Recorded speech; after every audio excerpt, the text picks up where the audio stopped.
The landmark that gave Wichita Falls its name is one step closer to flowing again. City leaders shared a new update today on the renovation plans for the falls, outlining where the project currently stands and what still needs to happen before construction can begin.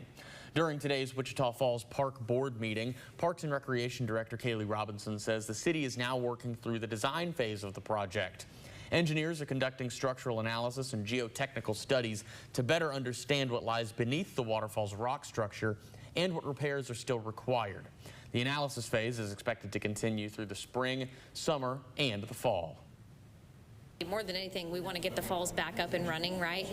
But we want to make them, if we're going to do it, we're going to do it right. And so we certainly want to make sure that we are enhancing our landscaping out there, enhancing our lighting, all of those types of amenities as well that didn't necessarily have it with the falls as they currently were. Officials say once the design phase is complete, the city will have a better idea of the overall cost and timeline for construction. Of course, we'll update you along the way over on Texomashomepage.com.